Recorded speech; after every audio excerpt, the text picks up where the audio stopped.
السلام عليكم ورحمة الله وبركاته. إن الحمد لله نحمده ونستعينه ونستغفر ونعوذ بالله من شرور أنفسنا وسيئات أعمالنا. من يهده الله فلا مضل له ومن يضلله فلا هادي له، وأشهد أن لا إله إلا الله وحده لا شريك له، وأشهد أن محمدا عبده ورسوله. أما بعد، رب اشرح لي صدري ويسر لي أمري واحلل عقدة من لساني يفقهوا قولي. রব্বি জিদনি ইলমা রব্বি জিদনি ইলমা। সম্মানিত আজকের ক্লাসে উপস্থিত সুপ্রিয় ভাই সকল ও সম্মানিতা বোন, আল্লাহ তাবারক ওয়া তাআলার অশেষ দয়া, তার মেহেরবানি যে আজকে আমরা হাফিজ ইবনে হাজার রাহিমাহুল্লাহ তার প্রসিদ্ধ একটি বই বুলুগুল মারাম, সেই বইয়ের ক্লাসে আজকে আমরা তৃতীয় পর্বে উপস্থিত হতে পেরেছি, যেটা আল্লাহ তাবারক ওয়া তাআলার বিশেষ তৌফিক। তারপরে আমাদের সকলের প্রিয় নবী করিম মুহাম্মদ মুস্তাফা সাল্লাল্লাহু আলাইহি ওয়াসাল্লাম, ওনার উপর অসংখ্য শান্তি ধারা বর্ষিত হোক। আল্লাহুম্মা সাল্লি আলাইহি আল্লাহুম্মা বারিক আলাইহি।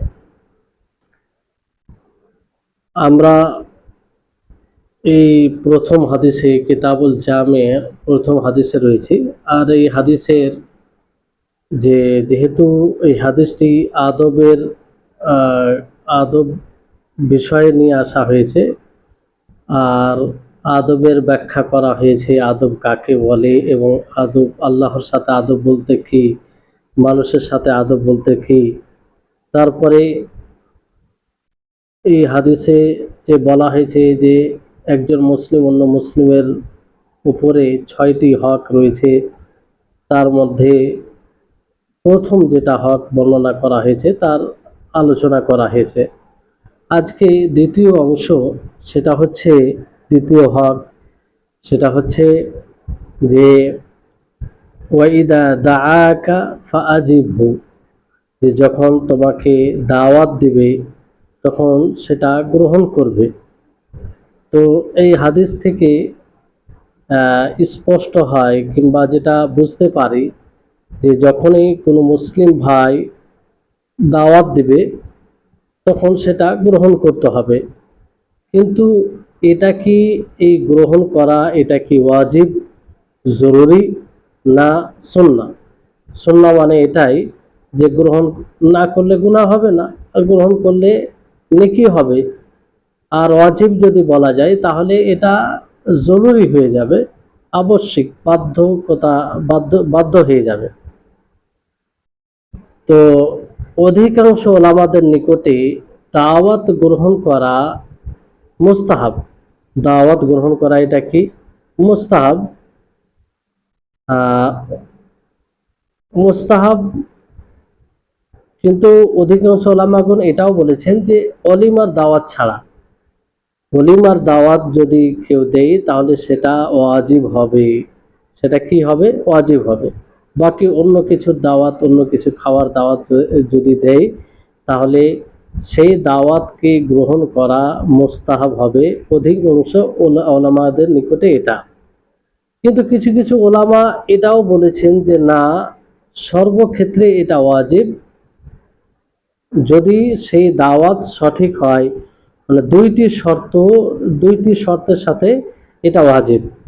প্রথম বিষয় হচ্ছে যে সেই দাওয়াতটা যেন মুনকার না হয়, এমন জিনিসের দাওয়াত না হয় যেটা হারাম হবে, তাহলে সেটা নয়। কিংবা যে দাওয়াতে ডাকছে সেখানে যদি মুনকার, শরীয়ত বিরোধী কাজ না হয়। দেখা যাচ্ছে যে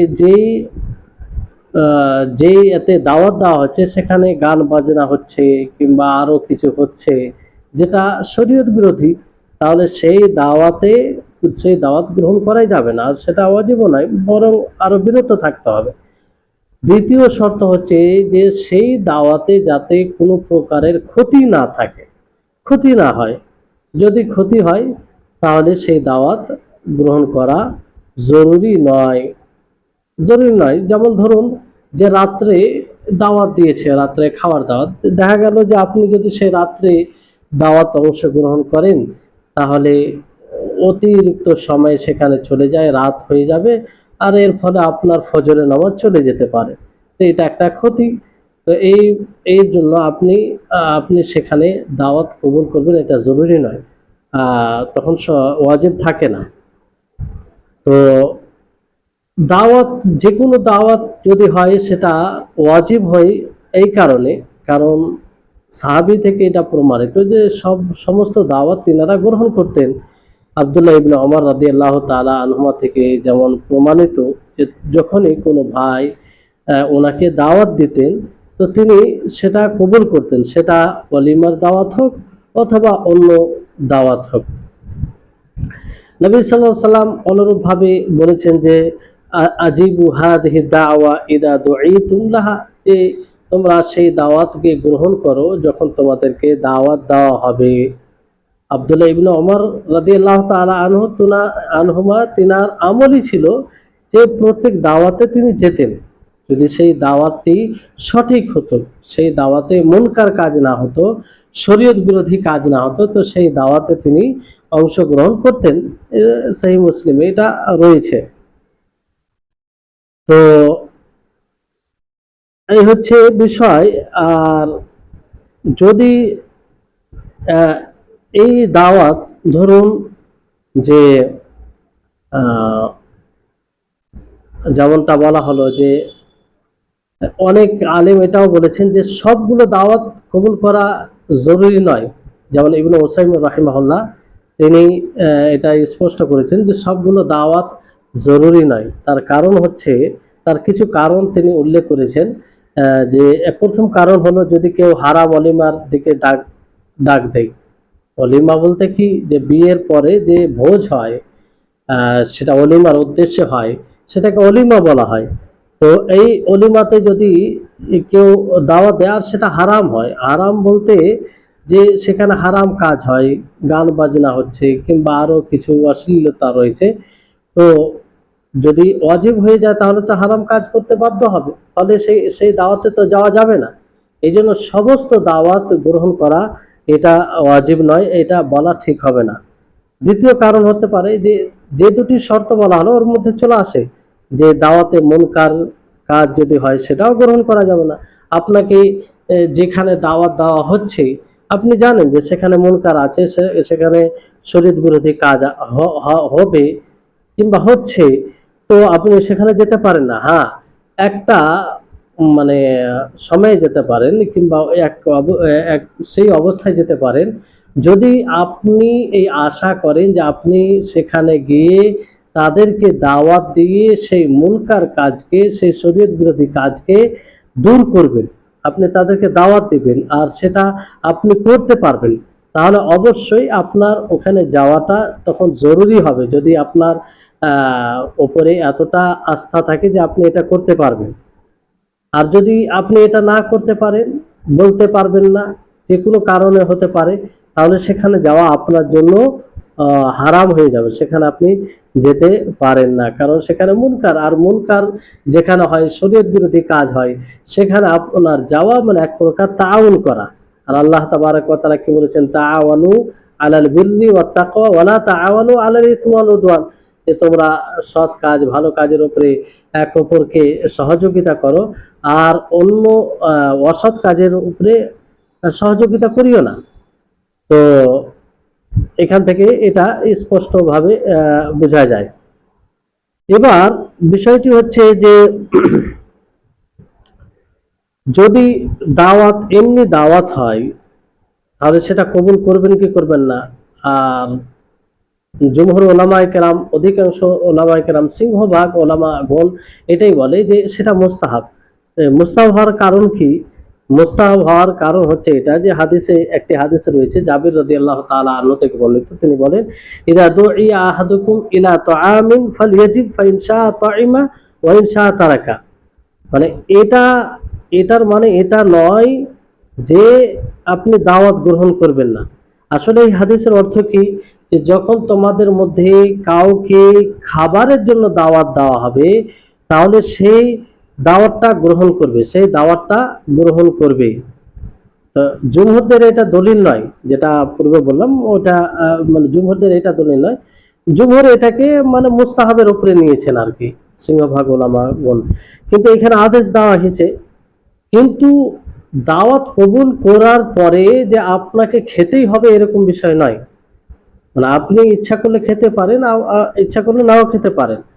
কারণ হাদিসের শব্দ কি, ফাইন শাআ তাইমা ওয়া ইন শাআ তারাকা, যে তুমি যদি ইচ্ছা হয় তাহলে খাবে, আর যদি ইচ্ছা না হয় তো খাবে না।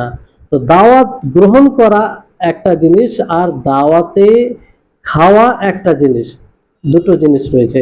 কেউ যদি দাওয়াত দেয় তাহলে আপনি গ্রহণ করলেন, কোনো কারণে হয়তো খেলেন না, তো সেটা বিষয়। তো গ্রহণ করাটা জরুরি, দাওয়াত গ্রহণ করা জরুরি। দাওয়াত যে কেউ আপনাকে দেখুক না কেন, যে কোনো ব্যক্তি আপনাকে যদি দাওয়াত দেয় তাহলে সেই দাওয়াতটা আপনি গ্রহণ করবেন।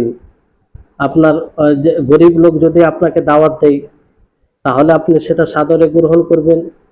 কোনো শত্রু যদি আপনাকে দাওয়াত দেয়, যার সাথে আপনার মনোমালিন্যতা আছে, যার সাথে আপনার মিল মিলাপ সেরকম নেই, তারপর আপনি সেই দাওয়াতকে গ্রহণ করবেন, কারণ সে মুসলিম, সে মুসলিম।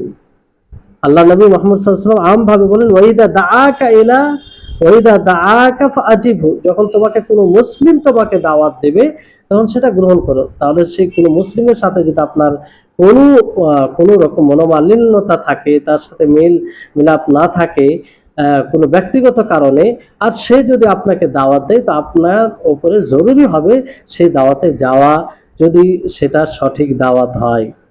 জি, তাহলে এই বিষয়। কিন্তু বড় ছোট এখানে কোনো বিষয় না যে আপনি বড় লোকদের ভালোদের দাওয়াত গ্রহণ করবেন, আর যাদের দাওয়াতে খাবার সেরকম উন্নত মানের থাকে না তাদের দাওয়াত কবুল করবেন না, এরকম বিষয় যাতে না হয়। কিন্তু এখানে কিছু বিষয় চলে আসে, যেমন ধরুন কেউ যদি অলিমাতে দাওয়াত দেয়, কিংবা এমনি কোনো দাওয়াত দেয়, সঠিক দাওয়াত, আর সে রোজা অবস্থায় থাকে, তাহলে সে কি করবে?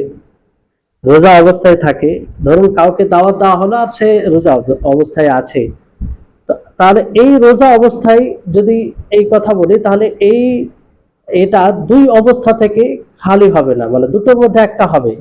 একটা অবস্থা কি, যে আপনি আপনি রোজা অবস্থায় আছেন, আপনাকে দাওয়াত দিয়েছে, তো আপনার রোজা হয় ওয়াজিব রোজা হবে, ফরজ রোজা হবে, না হয় আপনার রোজা কি হবে, নফল রোজা হবে। ওয়াজিব রোজা কি করে হতে পারে? হয়তো কাজা করছেন আপনি, রমজান মাসে রোজা ছুটে গেছে সেটা কাজা করছেন, কিংবা মানত করেছেন আপনি, সেই মানতের রোজা করছেন, মানত করার পরে তো সেটা জরুরি হয়ে যায়। জি, তাহলে যদি এটা ওয়াজিব রোজা হয়, তা আর আপনাকে ওই সময় দাওয়াত দেয়, তো আপনি কি বলবেন? ইন্নী সাইমুন, যে আমি রোজা অবস্থায় আছি, আমি রোজা অবস্থায় আছি, তার দাওয়াতকে গ্রহণ করবেন, কিন্তু তাকে বলবেন ইন্নী সাইমুন, আমি রোজা অবস্থায় আছি। আর যদি আপনার রোজা নফল হয়, নফল রোজা রেখেছেন, সাপ্তাহিক রোজা হতে পারে, এমনি রেখেছেন আল্লাহ তাআলার সন্তুষ্টির উদ্দেশ্যে, তাহলে ওই অবস্থায় যদি আপনাকে দাওয়াত দেয় তাহলে আপনি স্বাধীন থাকবেন, আপনি ইচ্ছা করলে সেই দাওয়াতকে গ্রহণ করতে পারেন, মানে সেই দাওয়াতে অংশগ্রহণ করতে পারেন, আর ইচ্ছা করলে সেই দাওয়াতে নাও যেতে পারেন, মানে না খেতে পারেন। আপনি নফল রোজা যেহেতু ছাড়তে পারেন, আপনার ইচ্ছা হলে যে দাওয়াত দিয়েছে, আমি রোজা ছিলাম, দাওয়াত দিয়েছে আমার মুসলিম ভাই, তো আমি দাওয়াতটা গ্রহণ করে খেয়ে নিই, সেখানে তো খেতে পারেন, সমস্যা নেই, নফল রোজা। আর এটা কোনো ভৎসনার কোনো কারণ হবে না, কেউ এটা জেনে পড়বে না দাওয়াত পেয়েছো রোজা ছেড়ে দিলা, না, এইভাবে ভৎসনা দেওয়া যাবে না, কারণ শরীয়তে এটা ছাড় আছে। নফল রোজা হলে সে ইচ্ছা করলে ছাড়তে পারে, নফল রোজা ইচ্ছা করলে ছাড়তে পারে, এতে কোনো সমস্যা নেই। যেমন ধরুন সকালে আপনার বাড়িতে দেখলেন খাবার নেই, আপনি নিয়ত করে নিলেন, পূর্বে কিছু খাননি, আপনি নিয়ত করে নিলেন যে রোজা রাখবো, দেখা গেল তার কিছুক্ষণ পরে খাবার চলে এলো আপনার বাড়িতে, আপনার খাওয়ার প্রয়োজন মনে করছে, তো আপনি রোজা ছেড়ে দিতে পারেন, এতে কোনো গুনাহ হবে না। তো আপনি নফল রোজা অবস্থায় আছেন, আপনাকে দাওয়াত দিয়েছে, তো আপনি ইচ্ছা করলে রোজা ছেড়ে খেতে পারেন, আর ইচ্ছা করলে নাও খেতে পারেন। কিন্তু এই এই অবস্থাতে আপনি উত্তমটা আমল করবেন। আপনি দেখবেন দেখা গেল যে আপনাকে দাওয়াত দিয়েছে, আপনি তার দাওয়াতে যদি অংশগ্রহণ করেন তাহলে সে খুশি হবে, আনন্দ পাবে, আরো মহাব্বত বৃদ্ধি পাবে। তাহলে ওই অবস্থায় আপনি রোজা ছেড়ে দিবেন, তার দাওয়াতকে কবুল করে দাওয়াতে খাবেন। আর যদি এরকমটা বোঝা যায় যে না, এতে কোনো মানে আহ, মানে যে কোনো সমস্যা নেই, সে বিষয়গুলো বুঝবে, কোনো আপত্তিকর বিষয় না, সে কিছু মনে করবে না, আর কোনো ঝামেলা নেই, তাহলে আপনি আহ, আপনি রোজা থাকলেন, বললেন যে আমি রোজা অবস্থায় আছি, এই কারণে আমি যেতে পারছি না, বাকি তোমার দাওয়াতকে কবুল করছি। উত্তমটা আপনি অবস্থা অনুযায়ী, মাসলাহাত অনুযায়ী আমল করবেন। এই ব্যাপারে হাদিস এসেছে, যেমন আবু হুরায়রা রাদিয়াল্লাহু তাআলা আনহুর হাদিস, রাসূল সাল্লাল্লাহু আলাইহি ওয়াসাল্লাম তিনি বলেন যে ইযা দুইয়া আহাদুকুম ফালইয়াজিব ফাইন কানা সাইমান ফালইউসাল্লি ওয়া ইন কানা মুফতিরান ফালইউতআম।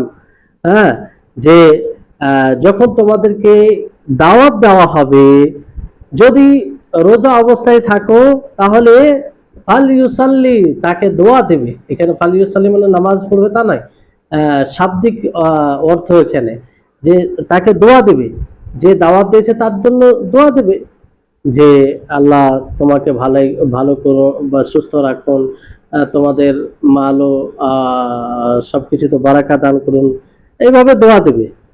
আর যদি রোজা অবস্থায় না থাকে, তাহলে খাবে সেখানে, সে দাওয়াত গ্রহণ করে সেখানে গিয়ে খাবে। জি। তো এখান থেকে এটা স্পষ্ট হচ্ছে যে মানে এটা স্পষ্ট ব্যাপার। অন্য হাদিসে এইভাবে এসেছে, এটা দো ইয়া আহাদুকুম ওয়া হুয়া সাইমুন ফালিয়াকুল ইন্নী সাইমুন, এটা সহিহ মুসলিমের হাদিস, যে যখন তোমাদের মধ্যে কাউকে দাওয়াত দেওয়া হবে, তো সে যদি রোজা অবস্থায় থাকে, তাহলে সে কি বলবে, ইন্নী সাইমুন, আমি রোজা অবস্থায় আছি, আমি রোজা অবস্থায় আছি। তা এটা কখন বলবে, যখন তার রোজা ওয়াজিব হবে, ফরজ রোজা হবে, তখন এটা বলবে। কিন্তু নফল রোজা হলে এই যে ইখতিয়ার থাকবে, আপনি চাইলে রোজা রাখতে পারেন, না চাইলে আপনি তার দাওয়াত পেয়ে সেখানে রোজা ভেঙে দিতে পারেন, সমস্যা নেই, স্বাধীনতা আপনার সেখানে থাকছে। আর এই ক্ষেত্রে বলা হলো যে আপনি উত্তমটার উপর আমল করবেন অবস্থা অনুযায়ী। আবু হুরায়রা রাদিয়াল্লাহু তাআলা আনহু তিনি একটি হাদিসে বলেন যে রাসূল সাল্লাল্লাহু আলাইহি সাল্লাম তিনি বলেন যে ওয়ালিমার যেটা খাবার, যে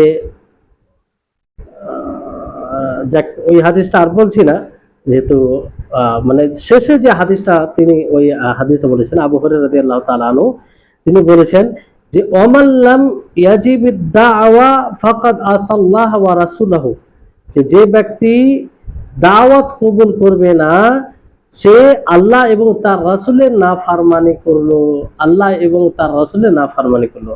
তাহলে এখান থেকে এটা স্পষ্ট হয়, এটা অলিমার দাওয়াতের ব্যাপারে। তো অলিমার দাওয়াতের ব্যাপারে তো স্পষ্ট যে অলিমার দাওয়াত যদি আপনি কবুল না করেন, তাহলে আপনি গুনাহগার হবেন, কারণ ওয়াজিব জিনিসকে ছেড়ে দিলেন। কারণ কেন এটা ওয়াজিব নিশ্চিত ভাবে বলা যায়, যে এখানে ফাকাত আসাল্লাহ ওয়া রাসূলুহু, যে তুমি দাওয়াত কবুল না করলে আল্লাহ তাআলা নাফরমানি করলে, আর নাফরমানি যাতে হয় সেটা করা জরুরি, মানে যেটা না করাতে নাফরমানি হয় সেটা করা জরুরি হয়ে যায়, ওয়াজিব হয়ে যায়। তো অলিমার ক্ষেত্রে এই জন্য কিছু কিছু ওলামাগণ বলে যে অলিমার দাওয়াত, সকল ওলামাদের নিকটে অলিমার দাওয়াত গ্রহণ করা এটা জরুরি, ওয়াজিব। কিন্তু এর পূর্বে আপনাদেরকে বলা হলো যে দুইটি শর্ত যদি থাকে, তাহলে সর্বক্ষেত্রে সেটা কবুল করা জরুরি। অনেক সময় দেখেন যে আপনাকে দাওয়াত দেয় ভালো জিনিসের, কিন্তু আপনার জন্য সেটা খাওয়া ক্ষতিকর হয়, তো সেক্ষেত্রে আপনি খাবেন না, কিন্তু তার দাওয়াতকে তাকে বলবেন যে ভাই আপনার দাওয়াতকে কবুল করছি, কিন্তু আমার জন্য, আমার স্বাস্থ্যের জন্য এটা ভালো নয়, কিংবা আমি খেতে পারবো না, আমার সমস্যা আছে। তো এইভাবে আপনি সেই দাওয়াতকে কবুল করতে পারেন। দাওয়াত কবুল করা মানে দাওয়াত খেতেই হবে এরকম বিষয় নয়, এই বিষয়টি ভালো করে বুঝবেন। জি। তাহলে দেখেন ইসলামের শিক্ষা, দেখেন সুবহানাল্লাহ, যে দাওয়াত স্বাভাবিক, মানুষের নেচার, স্বভাব একটা, যে আপনি যাকে দাওয়াত দিবেন সে যদি না আসে, তো আপনার মন খারাপ হবে, এতে ভ্রাতৃত্ব নষ্ট হবে, এতে মহাব্বত ভালোবাসা বিলুপ্ত হবে। ফলে ইসলামের এটা একটা বিধান যে আপনাকে দাওয়াত দিলে আপনি দাওয়াত কবুল করুন। জি। তারপরে হাদিসের শব্দ আছে ওয়াইদাস্তানসাহাকা ফানসাহু, যে যখন তোমার কাছে কেউ উপদেশ চাইবে, নসিহা চাইবে, তাহলে তাকে নসিহা করো, তাকে নসিহা করো, তাকে উপদেশ দাও। নসিহা বলতে কি, যে পরামর্শ চাইবে, পরামর্শ চাইবে, কোনো জিনিসের পরামর্শ, যে এটা করলে ভালো হয়, কোনটা করলে ভালো হয়। তো আপনার কাছে যদি কোনো নসিহা চায়, কোনো উপদেশ চায়, যে বিষয়ে চাইবে, সেই বিষয়ে আপনি যেটা জানবেন সেটা উত্তমটা বলবেন, ভালোটা বলবেন, তার জন্য যেন কল্যাণকর হয় সেটাই বলবেন। হ্যাঁ, যদি দেখা যায় যে দুটি বিষয়, মানে দুটি বিষয়ের সাথে দুটি বিষয়ের ব্যাপারে আপনার কাছে পরামর্শ চাইছে, যে এটা করব না ওটা করব, আপনি দুটি বিষয় সম্পর্কেই জানেন, দুটোই ভালো, কিন্তু দুটো ভালোর মধ্যে তুলনা করবেন যে কোনটা বেশি ভালো, আর সেটাই আপনি বলবেন, সেটাই আপনি কি কি করবেন, সেটাই আপনি তাকে বলবেন, আর এটা জরুরি হবে, এটা জরুরি হবে। অনেক সময় দেখবেন যে নসিহা, উপদেশ কথা কথা বলে চায় না, কিন্তু কর্মের মাধ্যমে চায়। আপনার সামনে একজন ব্যক্তি এমন কাজ করছে যে কাজটা তার জন্য ক্ষতিকর, আপনি বুঝতে পারছেন যে সে কাজটা তার জন্য ক্ষতিকর, তার ভবিষ্যতে ক্ষতি বয়ে আনবে, এটা আপনি বুঝতে পারছেন, আর সে কাজটি সে করতে যাচ্ছে, সে জানে না, হয়তো না জেনে করছে। আর আপনি আপনি এটা উপলব্ধি করছেন যে তাকে যদি এই মুহূর্তে ভালো কথাটা বলি, তাহলে সে খুশি হবে, বড় আনন্দ পাবে, কৃতজ্ঞ হবে। তাহলে আপনার জন্য সেখানেও নসিহা করাটা মানে মুস্তাহাব হবে আপনার জন্য, যেহেতু আপনার নিকটে সে নসিহা চায়নি, তো এখানে নসিহা করাটা আপনার জন্য কি হবে, মুস্তাহাব হবে। আর আপনি তাকে নসিহা করবেন, তাকে সঠিক কথা বলবেন। আর অনেকে বলেছেন যে এখানেও জরুরি হয়ে যাবে, এখানেও জরুরি হয়ে যাবে, কারণ আপনি দেখছেন যে আপনার সামনে এমন কাজ করছে যে তার ক্ষতি হবে, আর আপনি জানেন যে তাকে যদি আপনি সঠিক গাইড করেন, সঠিক কথা বলেন, তো সে খুশি হবে, সেটা সে গ্রহণ করবে। তাহলে এই জায়গায় নসিহা করা জরুরি হয়ে যাবে, যদি এরকমটা বোঝা যায়। আর যদি এরকমটা না বোঝা যায়, হ্যাঁ, না বোঝা যায় যে সে কবুল করবে কি করবে না, কিংবা সে নাও করতে পারে, তাহলে সেখানে জরুরি নয়, তারপরে যদি বলে তাহলে এটা ভালো। কিন্তু এমন বিষয়ে যদি আপনার কাছে পরামর্শ চাই, এমন বিষয়ে আপনার কাছে উপদেশ চাই, আর আপনার সেটা জ্ঞান নেই, সেই বিষয়ে আপনি জানেন না, তো আপনি ওই বিষয়ে, আপনার জন্য বলা ওই বিষয়ে হারাম হয়ে যাবে। আর যদি ওই সময় আপনি বলেন, তাহলে এটা রিস্ক হবে, ধোঁকা হবে, এটা ধোঁকা দেওয়া, প্রতারণা দেওয়া হবে। বর্তমান সময়ে এই বিষয়ে মানুষ অনেক অসচেতন। হ্যাঁ, কোনো জিনিস সম্পর্কে জিজ্ঞাসা করলে হুট করে উত্তর দিয়ে দিল। যেমন দিনী বিষয়ে, অনেক ইসলামের বিষয়ে জিজ্ঞাসা করে না জেনে উত্তর দিয়ে দেয়, সেটা আলেম হোক কিংবা নন আলেম হোক, অন্য আলেম ছাড়া অন্য কেউ হোক। দিনের কোনো বিষয়ে কেউ যদি জিজ্ঞাসা করে আর যদি না জানা থাকে, তাহলে সে বলবে যে আমি জানি না, পরে জেনে সম্ভব হলে আমি বলবো। আর এটাই হচ্ছে তাকওয়ার পরিচয়, এটাই হচ্ছে প্রকৃত জ্ঞানের পরিচয়। আর না জেনে ঘুরিয়ে এচিয়ে পেঁচিয়ে উত্তর দেওয়া, এটা এক প্রকার ধোঁকা দেওয়া হবে, আর বড় গুনহার কাজ হবে, বড় পাপের কাজ হবে। তো যদি জানা থাকে তাহলে বলবে, আর যদি না জানা থাকে তো বলবে না। যেমন দুনিয়াবি কোনো বিষয়ে যদি জিজ্ঞাসা করে কেউ, যে আমি কোনটা ব্যবসা সম্পর্কে জিজ্ঞাসা করছি, যে আমি কোন ব্যবসা করলে আমার জন্য ভালো হবে, এমন ব্যক্তিকে জিজ্ঞাসা করা হয়েছে যে সে ওই বিষয়ে জ্ঞান নেই, তো তাকে চুপ থাকতে হবে, বলতে হবে যে আমি এই বিষয়ে জ্ঞান রাখি না। তাদেরকে জিজ্ঞাসা করে, যারা এই বিষয়ে জ্ঞান রাখে, এই বিষয় বুঝে, যাদের অভিজ্ঞতা আছে, তাদেরকে জিজ্ঞাসা করো, আমার এই বিষয়ে অভিজ্ঞতা নেই। এটা বলবে, এটাই হচ্ছে কল্যাণকামী, এটাই হচ্ছে মানে অন্যের কল্যাণ চাওয়া। জি। আর ওই ওই জায়গায় যদি না জেনে উত্তর দেয়, তাখমিনা করে, আইডিয়া করে, আন্দাজা করে, তাহলে এটা কিন্তু ধোঁকা দেওয়া হবে, আর এটা প্রকৃত নসিহা হবে না, এটা প্রকৃত নসিহা হবে না। জি। আর যদি কেউ নসিহা না চায়, যেটা কথা বললাম আপনাদেরকে, তারপরে আপনি যদি তাকে নসিহা করেন তো এটা মুস্তাহাব হবে। কিন্তু নসিহা যদি চাই, উপদেশ চাই, তাহলে কিন্তু জরুরি হয়ে যাবে, ওয়াজিব হয়ে যাবে।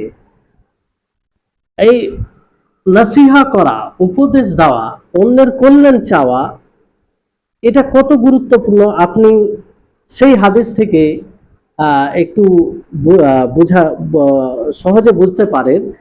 যে হাদিসটি জারির বিন আব্দুল্লাহ রাদিয়াল্লাহু তাআলা আনহু থেকে বর্ণিত, তিনি বলেন যে বায়াতু আলা রাসূলিল্লাহ সাল্লাল্লাহু আলাইহি ওয়াসাল্লাম আলা ইকামিস সালাহ ওয়া ইতাইজ যাকাহ ওয়া নুসহি লিকুল্লি মুসলিম, যে আমি রাসূল সাল্লাল্লাহু আলাইহি সাল্লামের সাথে বায়াত করলাম কিসের উপরে?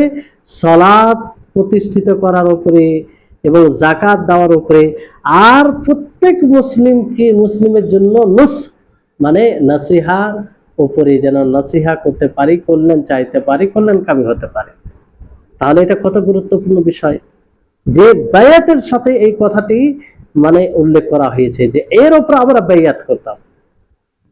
আল্লাহু আকবার। ইসলামের শিক্ষা দেখুন যে একজন বায়াত করবে, প্রতিজ্ঞাবদ্ধ হবে যে আমি মুসলিম, মানে কি যে আমি অন্য মুসলিমের কল্যাণকামী হব। অন্য মুসলিম যখনই তার কোনো পরামর্শের দরকার পড়বে, আর কিছু দরকার পড়বে, আমি তাকে আন্তরিকতার সাথে তাকে বলবো।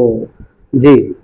আর এই নসিহার ব্যাপারে অনেক হাদিস রয়েছে, যেমন হাদিস তামিম আদ-দারি, আপনারা হয়তো পড়েছেন কিংবা শুনবেন।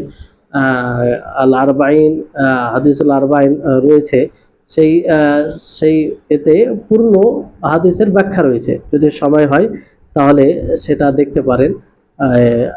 আমার যেটা ওই ইউটিউব চ্যানেল আছে, সেখানে আল আরবাইন আন-নওয়াবী ক্লাসে দেখতে পারেন ওই হাদিসটির ব্যাখ্যা।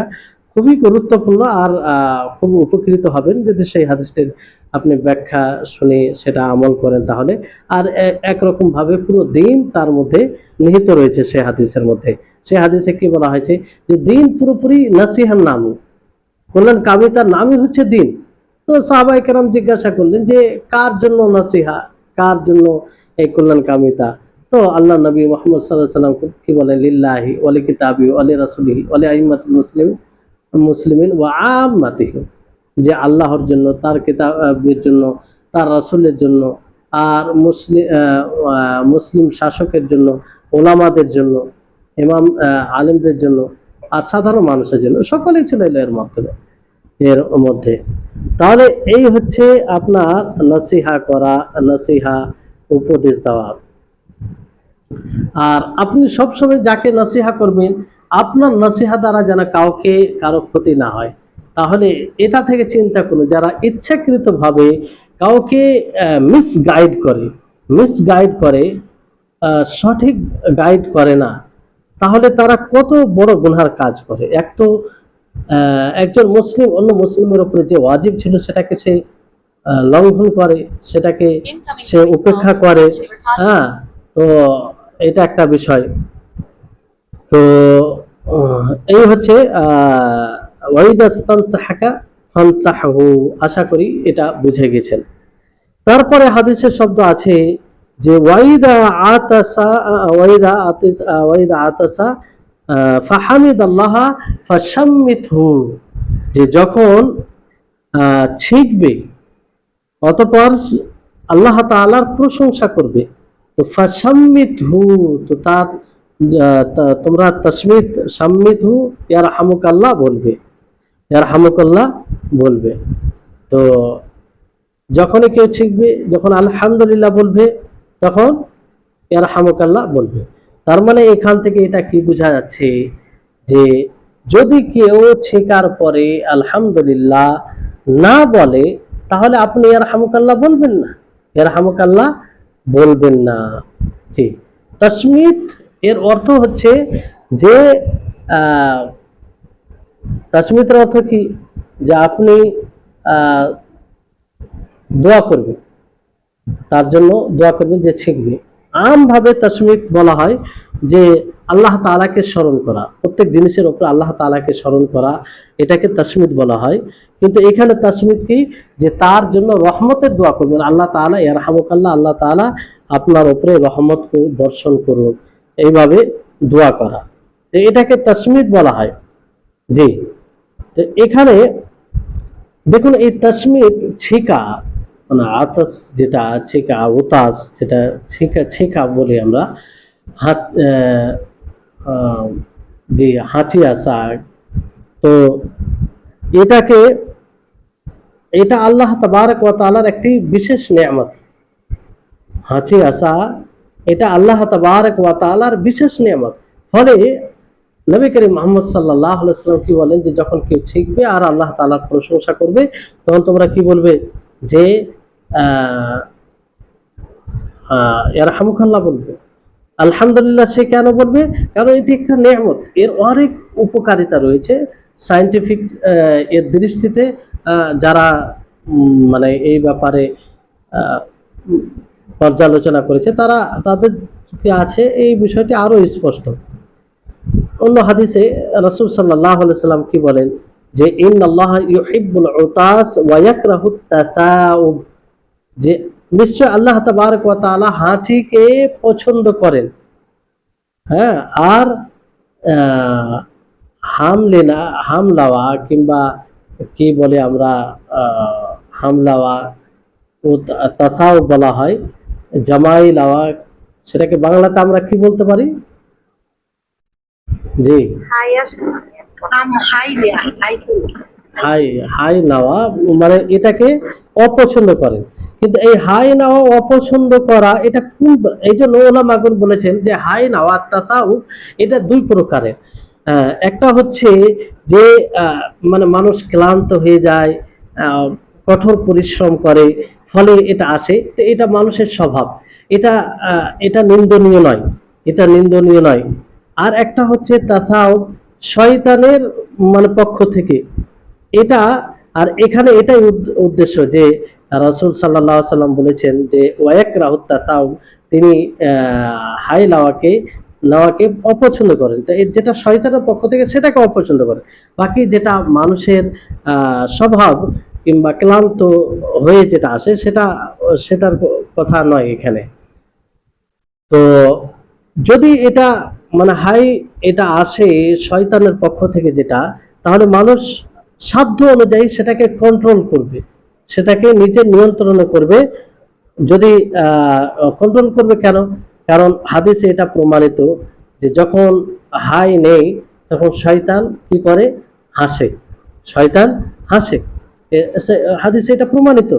জি, তাহলে এর হাদিসে যেটা মাফহুমুল মুখালাফা, যেটা মানে বিপরীত অর্থ কি দাঁড়াচ্ছে, যে যদি যে যার হাঁচি হবে সে যদি আলহামদুলিল্লাহ না বলে, তাহলে তার জন্য দোয়া করা যাবে না, তার জন্য দোয়া করা যাবে না। জি, এবার বিষয়টি হচ্ছে যে এখানে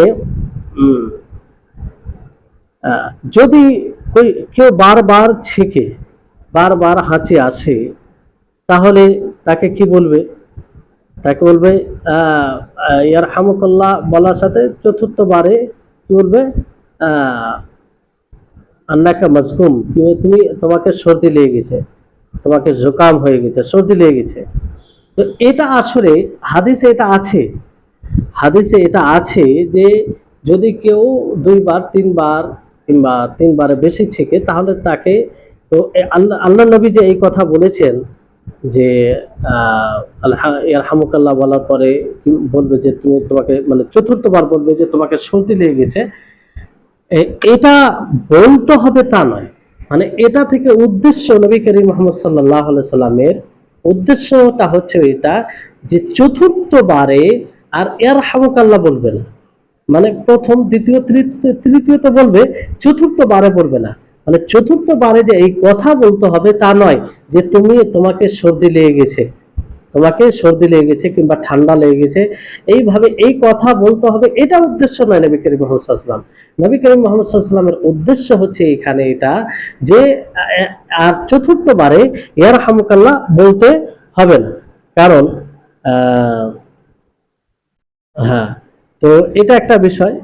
আর যেটা বিষয় আছে যে আলহামদুলিল্লাহ, যে যখন হাঁচি আসবে তখন কি বলবে আমরা জানতে পারলাম, আলহামদুলিল্লাহ বলবে। তারপর যে শুনবে সে ইয়ারহামুকাল্লাহ বলবে, ইয়ারহামুকাল্লাহ বলবে। আর ফের আবার যার হাঁচি এসেছে সে কি বলবে, ইয়াহদিকুমুল্লাহু ওয়া ইউসলিহ বালাকুম, ইয়াহদিকুমুল্লাহু ওয়া ইউসলিহ বালাকুম। এগুলোর ব্যাপারে হাদিস রয়েছে, সহিহ বুখারী হাদিস রয়েছে। তো আলহামদুলিল্লাহ উপরে কি অতিরিক্ত কিছু বলা যাবে?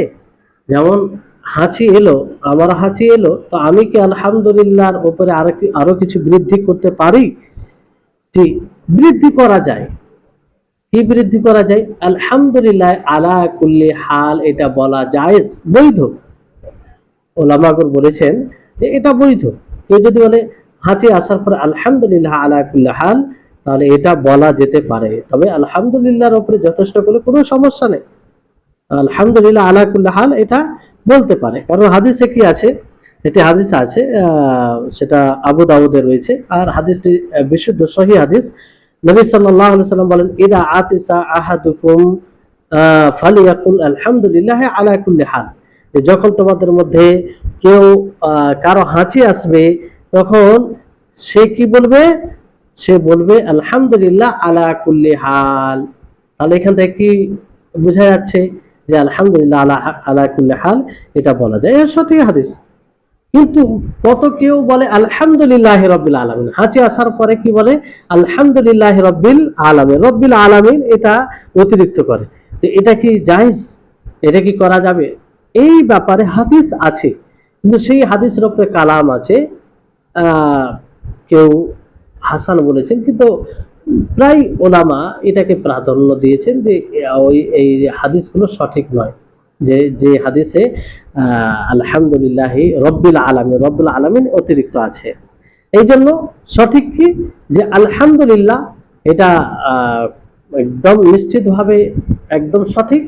আর আলহামদুলিল্লাহ আলা কুল্লি হাল এটাও জায়েজ, কিন্তু আলহামদুলিল্লাহ রব্বিল আলামিন এটা ঠিক হবে না, এটা মাশরু, বৈধ হবে না, যেহেতু এর সাথে সম্পৃক্ত যেটা হাদিস রয়েছে সেই হাদিস সঠিক নয়। তো তারপরে আরো কিছু অতিরিক্ত শব্দ রয়েছে, যে সেটা বলা যায় কি যায় না। যেমন একজন ব্যক্তি আব্দুল্লাহ ইবনে ওমর রাদিয়াল্লাহু তাআলা আনহুর নিকটে হাঁচি দেয়। তো সেই ব্যক্তি বলে আলহামদুলিল্লাহ ওয়াসসালামু আলা রাসূলিল্লাহ, আলহামদুলিল্লাহ ওয়াসসালামু আলা রাসূলিল্লাহ, যে আলহামদুলিল্লাহ সাথে কি বললো, ওয়াসসালামু আলা রাসূলিল্লাহ। তো আব্দুল্লাহ ইবনে ওমর রাদিয়াল্লাহু তাআলা আনহু তিনি বলেন যে আমাদেরকে রাসূল সাল্লাল্লাহু আলাইহি সাল্লাম কি শিখিয়ে দিয়েছেন? আলহামদুলিল্লাহ, তাহলে তুমি আলহামদুলিল্লাহই বলবে। তো এখান থেকে কি বোঝা যাচ্ছে যে আলহামদুলিল্লাহ বলবে। আর আলহামদুলিল্লাহ আলা কুল্লি হাল, যেহেতু যে হাদিসে রয়েছে ওই হাদিসটা সঠিক, তো তার উপরেও আমল করা যায়।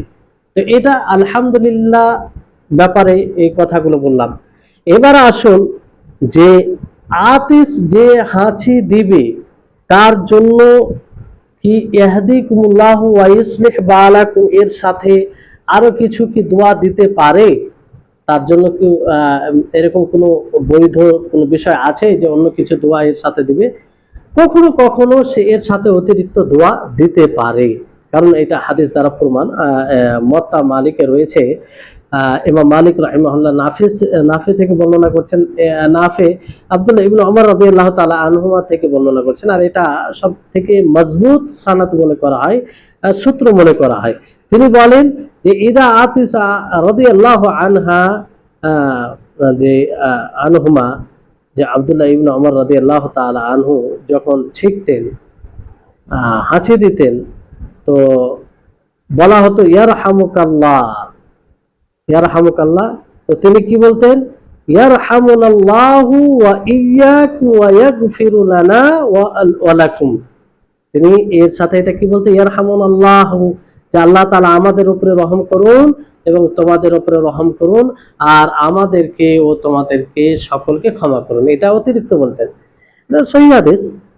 তো এটা কখনো কখনো দোয়া অতিরিক্ত দেওয়া যায়, সমস্যা নেই। যেমন আরেকটি হাদিস রয়েছে আব্দুল্লাহ ইবনে আব্বাস রাদিয়াল্লাহু তাআলা আনহুমা থেকে, তিনি বলেন কখনো কখনো কি বলতেন, যখন তিনি হাঁচি দিতেন তো কি বলতেন, আফানাল্লাহু ওয়া ইয়্যাকুম মিনান নার ইয়ারহামুকুমুল্লাহ, যে আল্লাহ তাআলা আমাদেরকে আমাদেরকে আর তোমাদের সকলকে জাহান্নাম থেকে আফিয়াত, মানে জাহান্নাম থেকে নিরাপত্তা দান করুন, আল্লাহ তাআলা তোমাদের উপর রহম বর্ষণ করুন।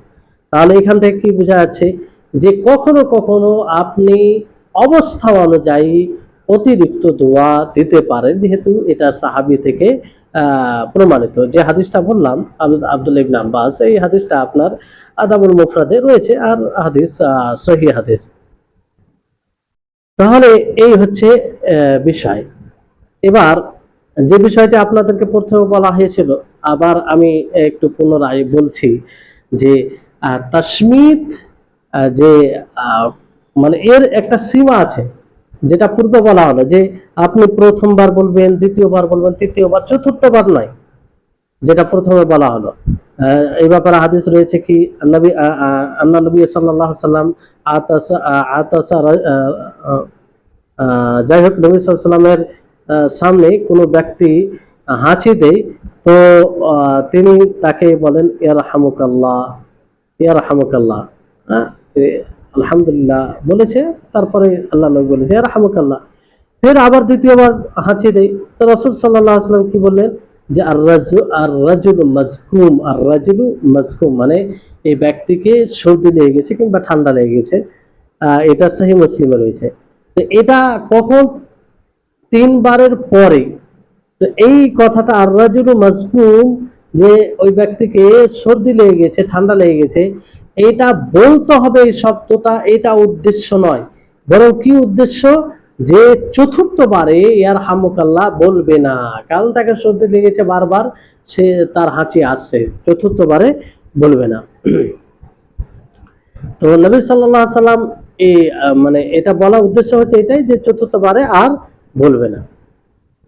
সালমা বিন আকওয়া রাদিয়াল্লাহু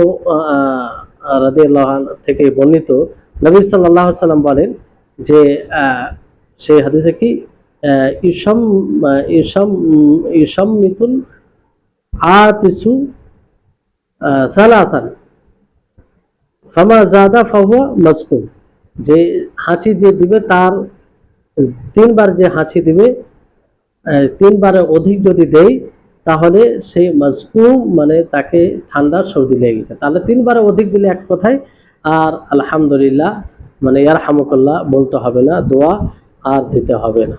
জি, এখানে একটা সূক্ষ্ম বিষয় আপনাদেরকে বলে দিই, যে কোনো ব্যক্তি যদি কোনো প্রিয় জিনিসকে ছেড়ে দেয়, তাহলে তাকে শাস্তি দেওয়া যায়। এই হাদিস থেকে, এই হাদিসের বাক্য থেকে এটা বোঝা যায়। কেমন করে বোঝা যায়? দেখুন, কেউ যদি আলহামদুলিল্লাহ না বলে, কেউ যদি আলহামদুলিল্লাহ না বলে, যে না বলে, তাহলে তাকে দোয়াও দেওয়া যাবে না। তার মানে কি, যে সে আল্লাহর প্রশংসা করলো না, ফলে তাকে কি শাস্তি দেওয়া হচ্ছে, যে সে তার জন্য দোয়াও করবে না। তাহলে প্রিয় জিনিসকে ছেড়ে দিলে তার জন্য কিছু শাস্তিমূলক কিছু দেওয়া, এটা মানে বোঝা যায়, দেওয়া যায়, দেওয়া যায়। আশা করি আপনারা বুঝতে পারছেন। তারপরে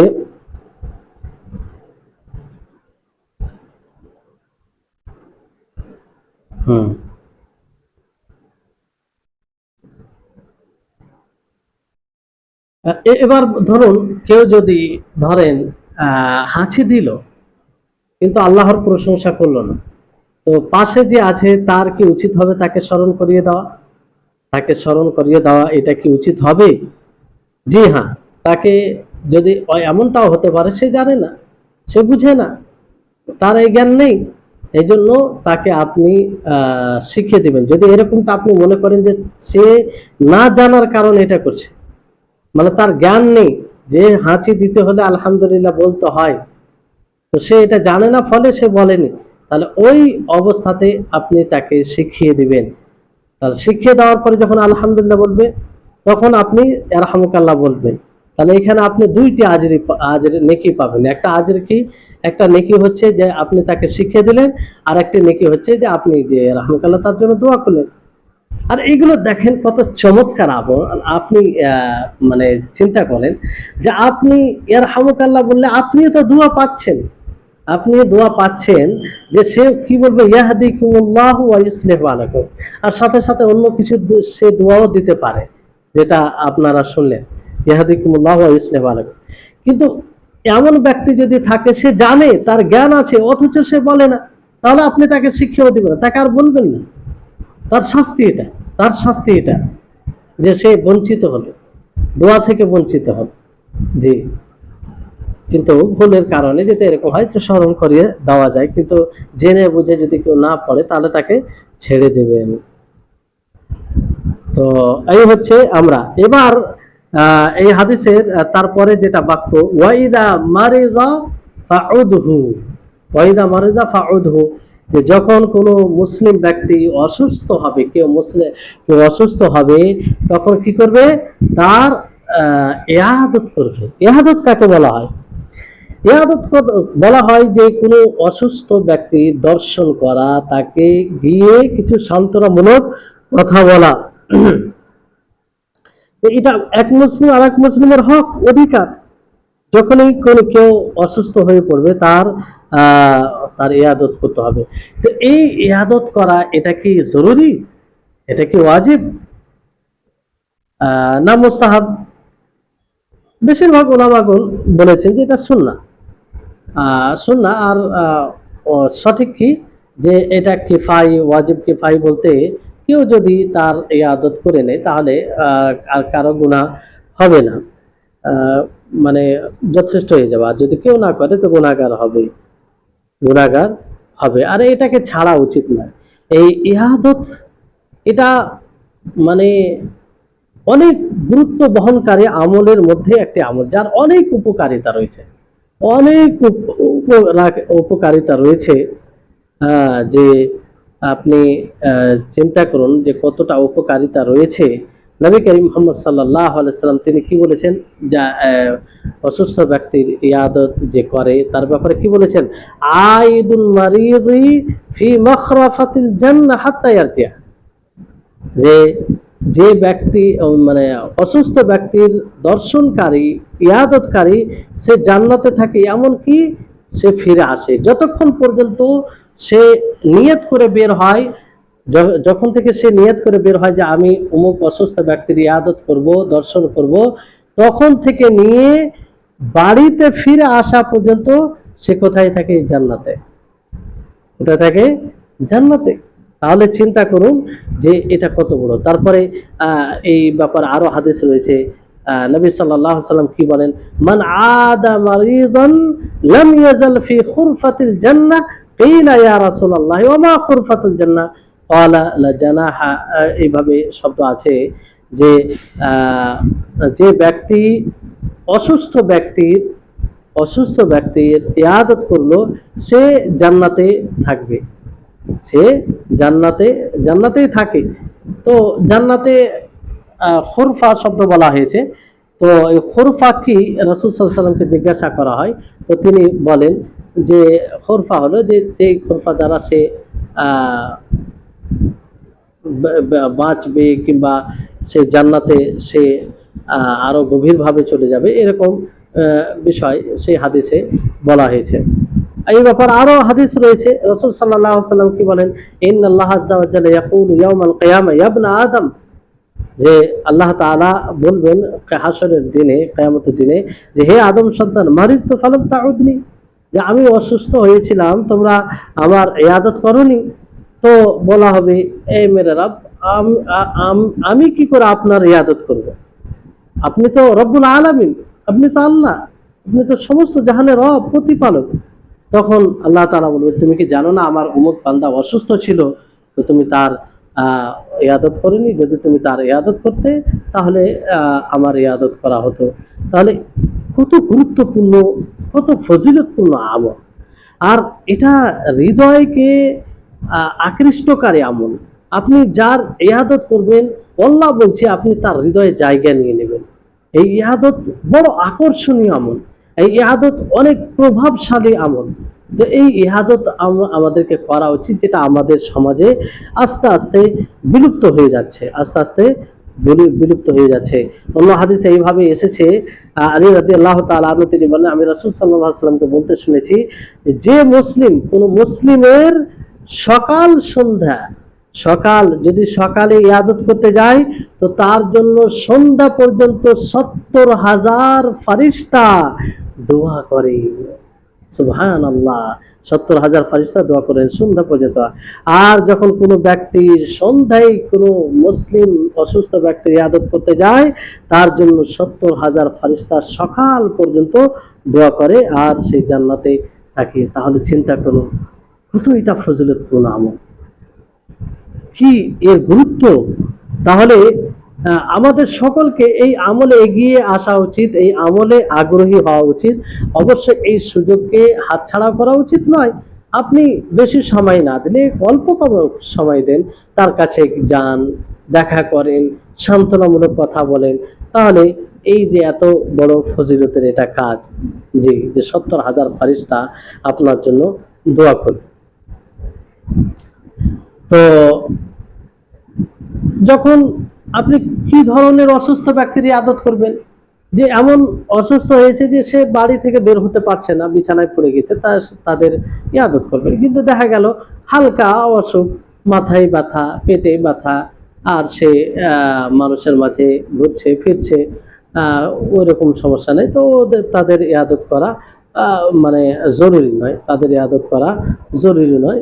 বরং এমন ব্যক্তির ইবাদত করা যাকে বদ্ধ করে রেখেছে, সে বাড়ি থেকে বের হতে পারছে না, তো তার ইবাদত করবে। আপনি ইবাদত করতে গিয়ে কতক্ষণ আপনি তার কাছে থাকবেন, দেখেন এটা যে ব্যক্তির ইবাদত করতে যাবেন তার উপরে এটা নির্ভর করে, দেখা যায় যদি সে আপনার কথা শোনার জন্য প্রস্তুত আছে, আপনি যদি দুটো সান্ত্বনামূলক কথা বলেন তাহলে সে শুনবে, সে হালকা হবে, তাহলে আপনি বলবেন। সে যদি পছন্দ করে যে আপনি তার কাছে বসে কিছু গল্প করবে, তাহলে আপনি করুন, এটা খুব গুরুত্বপূর্ণ। আর যদি এমন অস্বস্তি ভাব দেখা দেয় যে কথা বলছেন তো অসুস্থতার কারণে সে পছন্দ করে না, কিংবা তার আরো কষ্ট লাগছে, তো ওই সময় আপনি বেশি সময় সেখানে দিবেন না, সেখান থেকে বের হয়ে যাবেন। তো সেটা অবস্থার উপরে ডিপেন্ড করে, যদি দেখা যায় যে না আপনার কথা শুনবে, তো কিছু এমন আয়াত তার সামনে তুলে ধরলেন যেগুলোতে ধৈর্যের কথা বলা হয়েছে, যেগুলোতে ধৈর্যশীলদের সওয়াবের নেকির কথা বলা হয়েছে, তাহলে সেগুলো আপনি বলবেন, যদি এটা অসুস্থ ব্যক্তি গ্রহণ করে। আর যদি দেখা যায় যে সে একদম অন্য অবস্থায় আছে, আপনি কথা বললে সে চিড়চিড় ভাব দেখাচ্ছে, কিংবা সে মানে এই শোনার মতো তার অবস্থা নেই, তাহলে সেই সময় আপনি বেশি কথা বলবেন না। এখানে একটি বিষয় যে মুসলিম ব্যক্তিতে আদত করবেন, কিন্তু অসুস্থ ব্যক্তিকে আদত করা যায়। জি, হ্যাঁ, আর একটি গুরুত্বপূর্ণ বিষয় যে অসুস্থ ব্যক্তির কাছে ইবাদত করতে গিয়ে আপনি বলবেন কি।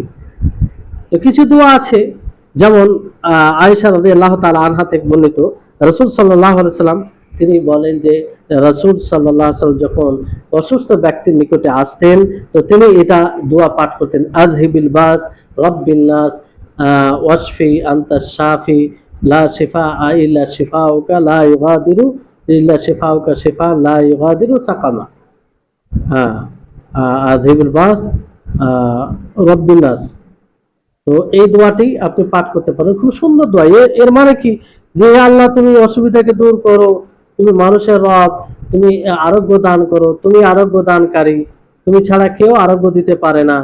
হ্যাঁ, তুমি আরোগ্য দানকারী। তো এই দোয়া কত সুন্দর একটা অর্থ, তো এই দোয়াটি আপনি পাঠ করতে পারেন। কিংবা আরো দোয়া রয়েছে, সেগুলো সবগুলো আলোচনা করার সুযোগ নেই। তো এই দোয়া পড়বেন, আর কিছু সান্ত্বনামূলক কথা বলতে পারেন। তারপরে যেটা বিষয় যে আপনি অমুসলিম অসুস্থ ব্যক্তির ইবাদত করতে পারেন কি পারেন না। জি, অমুসলিম অসুস্থ ব্যক্তির ইয়াদত করতে পারেন, জিয়ারত করতে পারেন, যদি তার ইসলামে আসার আশা হয়, আশঙ্কা হয় যে সে ইসলামে আসবে, ইসলামের দিকে ধাবিত হবে, তাহলে আপনি অবশ্যই তার ইবাদত করবেন। কিংবা আপনার উদ্দেশ্য যদি হয় যে তাকে এই সময় ইসলামের দাওয়াত দিব, তাহলে এই অবস্থাতে আপনি অমুসলিম অসুস্থ ব্যক্তিরও ইবাদত করবেন। কারণ নবী করিম মুহাম্মদ সাল্লাল্লাহু আলাইহি ওয়াসাল্লাম ইবাদত করেছেন একজন ইহুদি গোলাম, সে যখন অসুস্থ হয় নবী করিম মুহাম্মদ সাল্লাল্লাহু আলাইহি ওয়াসাল্লাম তার ইবাদত করেন, তার নিকটে যান, তাকে ইসলাম নিয়ে আসা, ইসলাম কবুল করার আদেশ দেন নবী সাল্লাল্লাহু আলাইহি ওয়াসাল্লাম।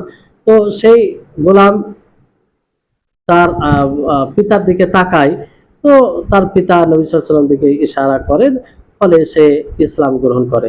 তাহলে দেখেন নবী সাল্লাল্লাহু আলাইহি ওয়াসাল্লামের ইবাদত একজন ব্যক্তির ইসলাম নিয়ে আসার কারণ হলো। কত বড় একটি নিয়ামতের সে পেল। যদি আল্লাহ নবী না যেতেন তাহলে তো সে এটা হতো না। অনুরূপভাবে নবী সাল্লাল্লাহু আলাইহি ওয়াসাল্লাম আবু তালেবের ইয়াদত করেছেন, যে মারাজুল মাউতে ছিলেন, ওই সময় রাসূল সাল্লাল্লাহু আলাইহি ওয়াসাল্লাম তার কাছে গেলেন, আবু তালেবের কাছে, তাকে বললেন যে হে আমার চাচা, আপনি একবার কালেমা পাঠ করুন, আপনার জন্য আমি আল্লাহর নিকটে সুপারিশ করব। কিন্তু কালেমা পাঠ করেনি, তো অসুস্থ ছিল সে সময়। তো এখান থেকে কি বোঝা যাচ্ছে যে অমুসলিম অসুস্থ ইবাদত করা হবে দুটি উদ্দেশ্যে। একটা, যদি তাকে আপনি ইসলামের দাওয়াত দেন, কিংবা যদি আশা হয় যে সে ইসলাম দিকে আসবে। তো এই হচ্ছে ইয়াদতের বিষয়,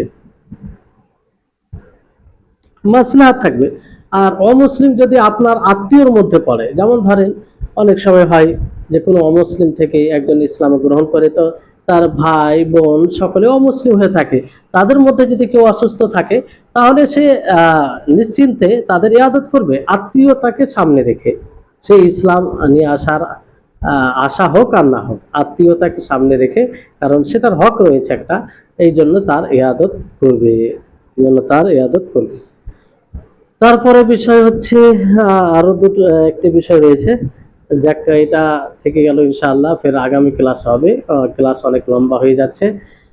আল্লাহ তাবারক ওয়া তাআলার কাছে দোয়া করি আল্লাহ যেন আমাদের সকলকে এগুলো বিষয় বোঝার তৌফিক দান করেন, আমাদের মেধা শক্তিকে বাড়িয়ে দেন, আমাদের জ্ঞানে বৃদ্ধি দান করেন, আমাদের সকলকে যেন ইলমে নাফে দান করেন, উপকারী জ্ঞান, যে জ্ঞান দুনিয়াতেও কাজে আসবে এবং আখেরাতেও কাজে আসবে, সেই জ্ঞান যেন আল্লাহ তাআলা আমাদের সকলকে দান করেন। আজকে এখান থেকেই আজকের ক্লাস ইতি করছি। ওয়া আখির দাওয়ানা আনিল হামদুলিল্লাহি রাব্বিল আলামিন। আসসালামু আলাইকুম ওয়া রাহমাতুল্লাহি ওয়া বারাকাতুহু।